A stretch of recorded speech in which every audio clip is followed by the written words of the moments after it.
नमस्कार, कैसे हैं? मुझे उम्मीद है कि आप अच्छे होंगे। यदि आप हमारे चैनल विद्यापीठ को पहली बार देख रहे हैं, तो इसको सब्सक्राइब कर लें। यदि आपने सब्सक्राइब किया है, तो आप वीडियो को लाइक ज़रूर करें। तो आज एक और महत्वपूर्ण क्लास सामान्य ज्ञान से संबंधित, जिसमें आज हम बात करेंगे कंप्यूटर से संबंधित शब्दावली की। तो चलिए शुरू करते हैं आज की क्लास। पहला सवाल कह रहा है कि कंप्यूटर को परिभाषित करने वाला सबसे सटीक विकल्प कौन-सा है? ये कह रहा है कि एक यांत्रिक मशीन जो केवल अंकगणितीय गणना करती है। बी, एक इलेक्ट्रॉनिक उपकरण जो डेटा को प्रोसेस कर उसे सार्थक सूचना में बदलता है। सी कह रहा है कि एक प्रोग्रामेबल डिवाइस जो केवल डेटा का संचयन जो है वो करती है। और डी कह रहा है कि सूचनाओं का आदान प्रदान करने वाला एक संचार उपकरण। तो आप बताना कि कौन सा विकल्प जो है इसमें सही हो जाएगा। तो बी विकल्प इसका क्या होगा, वो सही हो जाएगा। कंप्यूटर एक ऐसा इलेक्ट्रॉनिक उपकरण है जो इनपुट के रूप में डेटा ग्रहण करता है और उसे प्रोसेस करके सार्थक सूचनाओं के रूप में प्रदर्शित करता है। दूसरे सवाल पर आते हैं कि तकनीकी शब्दावली में अव्यवस्थित आंकड़ा क्या कहलाता है? निर्देश, प्रोग्राम, डेटा या सूचना? क्या कहलाता है ये आपको बताना है। देखिए, कंप्यूटर शब्दावली में अव्यवस्थित आंकड़ा जो है वो डेटा कहलाता है। तो सी विकल्प इसका उत्तर सही हो जाएगा। जब यह डेटा केवल अंकों में होता है तो संख्यात्मक, और जब इसमें अंक, अक्षर व चिन्ह होते हैं तो इसे अल्फा न्यूमेरिक कहा जाता है। तीसरे सवाल पर आते हैं, करें कि प्रोसेसिंग की प्रक्रिया पूर्ण होने के बाद प्राप्त व्यवस्थित और सार्थक डेटा को क्या कहा जाता है? आउटपुट यूनिट, सूचना, संचयन या कच्चा आंकड़ा? तो क्या कहा जाता है ये आपको बताना है। व्यवस्थित और सार्थक जो डेटा है इसे क्या कहा जाता है? तो इसे जो है वो सूचना, इंफॉर्मेशन कहा जाता है। बी विकल्प सही हो जाएगा। प्रोसेसिंग के बाद जो व्यवस्थित और उपयोगी डाटा सार्थक डेटा प्राप्त होता है उसे इंफॉर्मेशन या सूचना कहते हैं। चौथे सवाल पर आते हैं, करें कंप्यूटर की मानक कार्यप्रणाली का सही तार्किक क्रम क्या है? आउटपुट, प्रोसेसिंग, इनपुट, संचयन। इनपुट, संचयन, output, processing. Input, processing, output, संचयन। प्रोसेसिंग, इनपुट, संचयन और आउटपुट। तो क्या होता है ये आपको बताना है। जो सही क्रम है वो क्या है? तो देखिए, सही क्रम होता है, पहले इनपुट होता है, पहले डेटा इनपुट किया जाता है, फिर उसकी प्रोसेसिंग होती है, तत्पश्चात आउटपुट होता है और बाद में संचयन होता है, जहां उसे सुरक्षित रखा जाता है। सी विकल्प उत्तर सही हो जाएगा। पांचवें सवाल पर आते हैं कि अल्फा न्यूमेरिक में डेटा के अंतर्गत निम्नलिखित में से क्या सम्मिलित है? केवल 0 से 9 तक के अंक, केवल ए से जेड तक के अक्षर, केवल विशेष गणितीय चिन्ह, और डी करें कि अंकों, अक्षरों तथा चिन्हों का समूह। तो क्या सम्मिलित है अल्फा न्यूमेरिक में, आपको ये बताना है। तो देखिए, इसमें अंक, अक्षर और चिन्ह सभी जो है वो सम्मिलित हैं। डी विकल्प इसका उत्तर क्या होगा, वो सही हो जाएगा। 6 नंबर सवाल पर आते हैं, करें किसी विशिष्ट कार्य को संपन्न करने के लिए कंप्यूटर को दिए जाने वाले निर्देश के समूह को क्या कहते हैं? ये आपको बताना है। एक कह रहा है कि उसे data processing, program, hardware chip या यूजर इंटरफेस क्या कहा जाता है, ये आपको बताना है। तो देखिए, किसी कार्य के लिए कंप्यूटर को दिए जाने वाले जो निर्देश के समूह होते हैं उसको हम प्रोग्राम कहते हैं। बी विकल्प उत्तर इसका क्या होगा, वो सही हो जाएगा। बात करते हैं सवाल नंबर 7 की। कह रहे कंप्यूटर के उस घटक को क्या कहते हैं जिसे कंप्यूटर का मस्तिष्क माना जाता है? ALU, control unit, central processing unit या मदरबोर्ड? तो क्या कहा जाता है आपको बताना है। देखिए, कंप्यूटर का जो मस्तिष्क होता है, ब्रेन ऑफ कंप्यूटर, उसे सीपीयू कहा जाता है। सेंट्रल प्रोसेसिंग यूनिट अर्थात विकल्प सी उत्तर जो है इसका क्या होगा, वो सही हो जाएगा। यह कंप्यूटर को हार्डवेयर तथा सॉफ्टवेयर से मिलने वाले निर्देशों का संचालन करता है। 8 नंबर सवाल पर आते हैं कि सीपीयू की कार्यक्षमता या गति को मापने के लिए किस इकाई का प्रयोग किया जाता है? फ्लॉप्स, एमआईपीएस, एमबीपीएस या जीबीपीएस? तो किसका प्रयोग जो है वो किया जाता है, ये आपको बताना है। तो देखिए, इसका जो है जिस इकाई का प्रयोग किया जाता है उसे एमआईपीएस या मिलियन इंस्ट्रक्शन पर सेकंड जो है वो कहा जाता है, अर्थात बी विकल्प इसका उत्तर जो है वो सही हो जाएगा। देखिए, फ्लॉप का प्रयोग जो है वो सुपर कंप्यूटर की गति को बढ़ाने के लिए किया जाता है। सवाल नंबर 9 पर आते हैं, करें सीपीयू का वह भाग जो सभी गणितीय और तार्किक गणनाएं करता है क्या कहलाता है? कंट्रोल यूनिट, रजिस्टर, एएलयू और प्राइमरी मेमोरी क्या कहलाता है आपको बताना है। देखिए उसे एएलयू कहते हैं, अर्थात सी विकल्प सही हो जाएगा। यह वह इकाई है जो निर्देशों के आधार पर सभी गणितीय गणनाएं तथा तार्किक लॉजिकल ऑपरेशन संचालित करती है। 10 नंबर सवाल पर आते हैं। करें कंट्रोल यूनिट के मुख्य उत्तरदायित्व के संबंध में क्या सत्य है। ए करें कि यह डेटा को अस्थायी रूप से स्टोर करता है। बी यह निर्देश को प्राप्त कर उन्हें डिकोड करता है और अन्य अंगों को निर्देशित करता है। सी यह यूजर के लिए परिणाम प्रदर्शित करता है। और डी यह बाइनरी डेटा को एनालॉग संकेत में बदलता है। तो सही उत्तर क्या होगा ये आपको बताना है। तो देखिए जो कंट्रोल यूनिट अर्थात जिसको सीयू प्रोसेसिंग माइक्रो प्रोसेसर से निहित निर्देश समूहों को लागू करता है, यह मेमोरी के निर्देशों को प्राप्त कर उसे डिकोड करता है और एएलयू को आवश्यक कार्रवाई हेतु भेजता है। तो विकल्प बी उत्तर इसका सही हो जाएगा।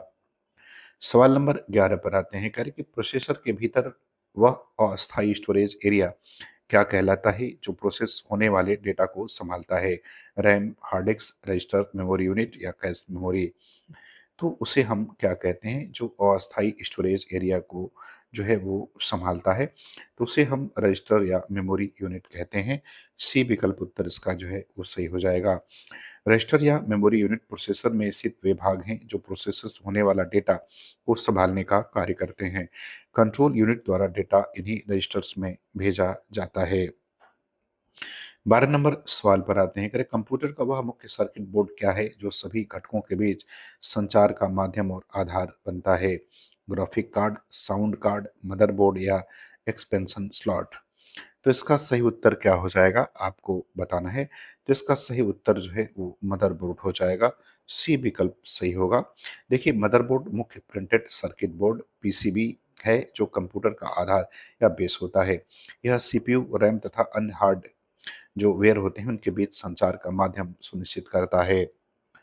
बात करते हैं सवाल नंबर 13 की। कहते इनपुट यूनिट की मुख्य भूमिका क्या है।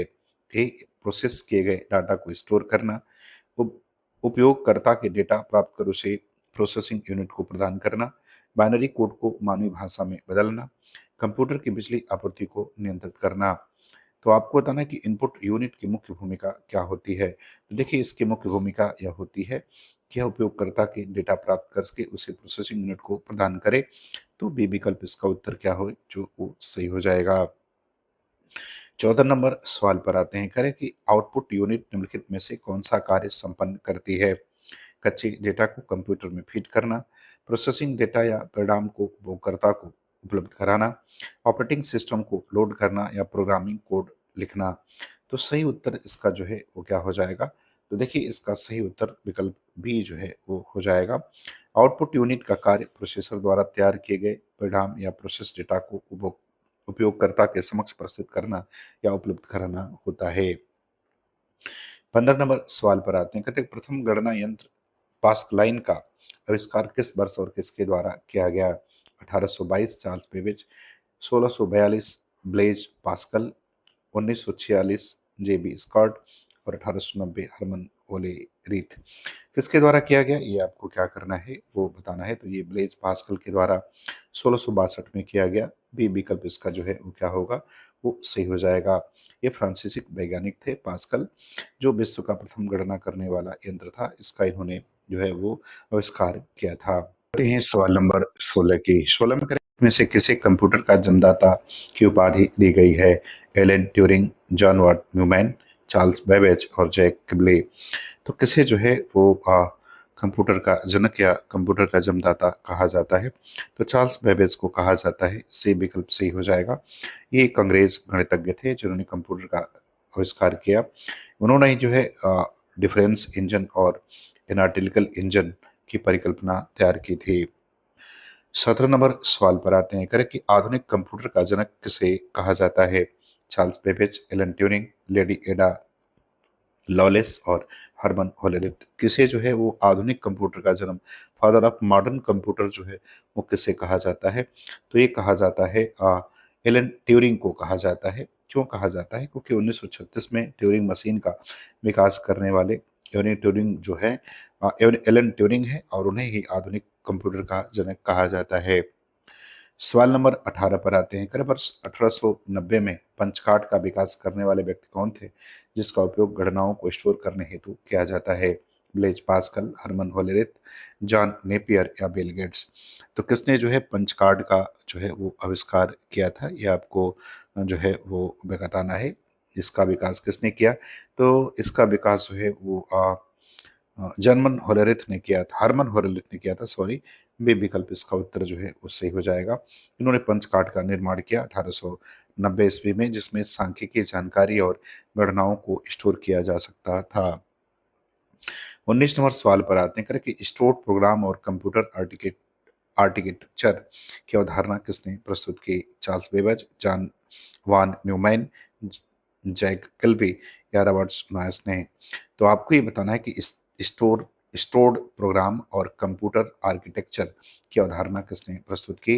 तो इसकी अवधारणा जो है जॉन वाक न्यूमैन ने प्रस्तुत की। बी विकल्प सही हो जाएगा।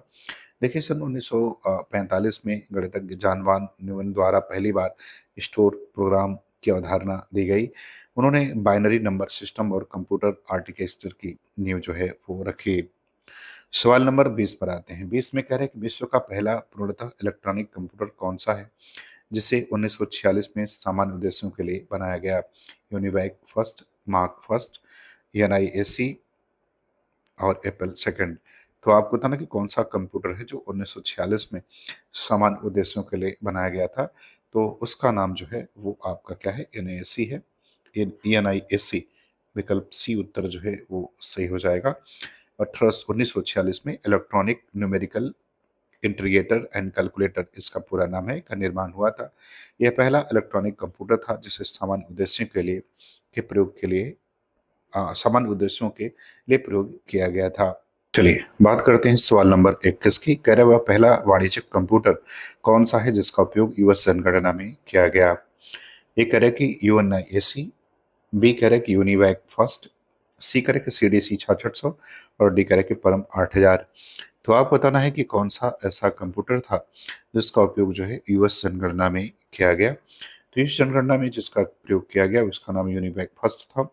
बी विकल्प जो है इसका उत्तर सही होगा।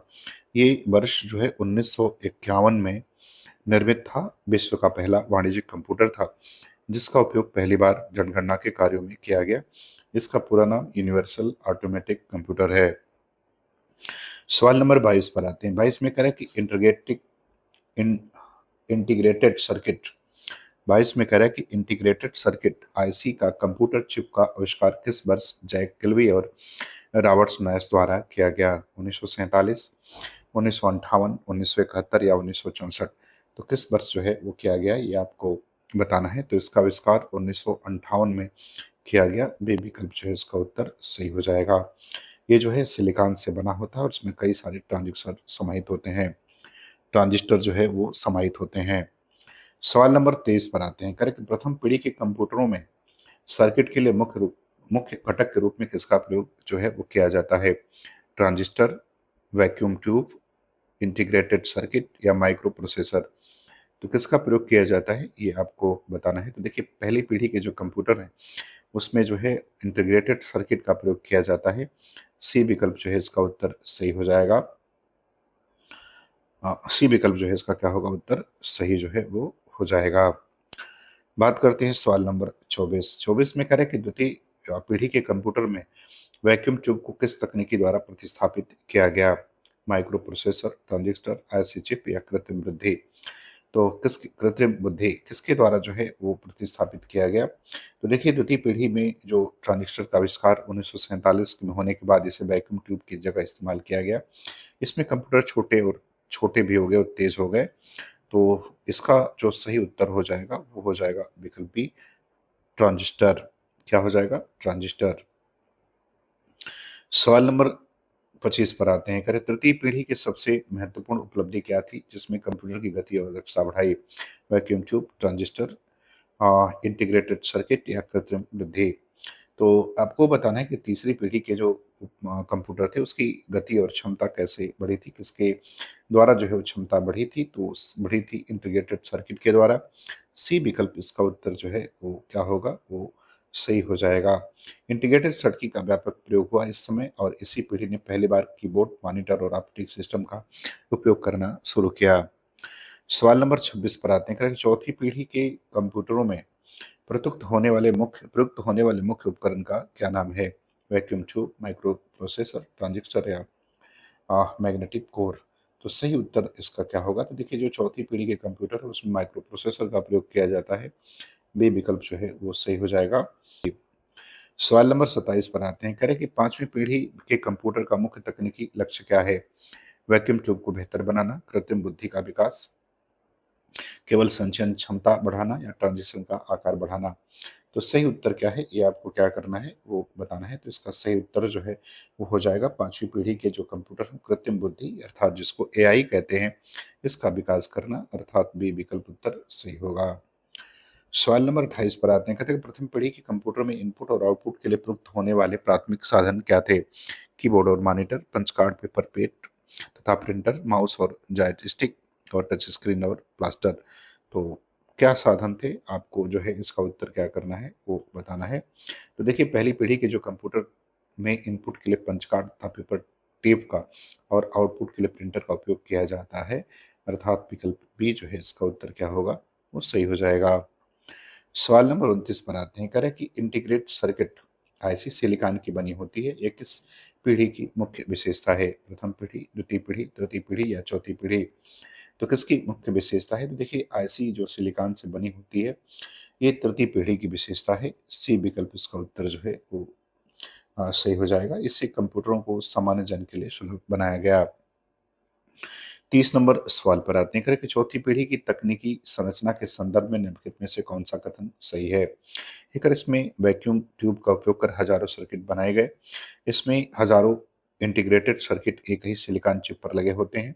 सी करे के पूरी तरह से वैक्यूम ट्यूब पर आधारित है और डी करे के इसमें ट्रांजिशन का उपयोग बंद कर दिया गया था। तो आपको बताना है कि कौन सा कथन जो है वो सही है। तो बी विकल्प इसमें क्या हो जाएगा वो आपका सही हो जाएगा। चौथी पीढ़ी में माइक्रो प्रोसेसर का उपयोग हुआ जिसमें हजारों इंटीग्रेटेड सर्किट एक ही सिलिकॉन चिप पर जो है VLSI तकनीकी से लगे होते हैं।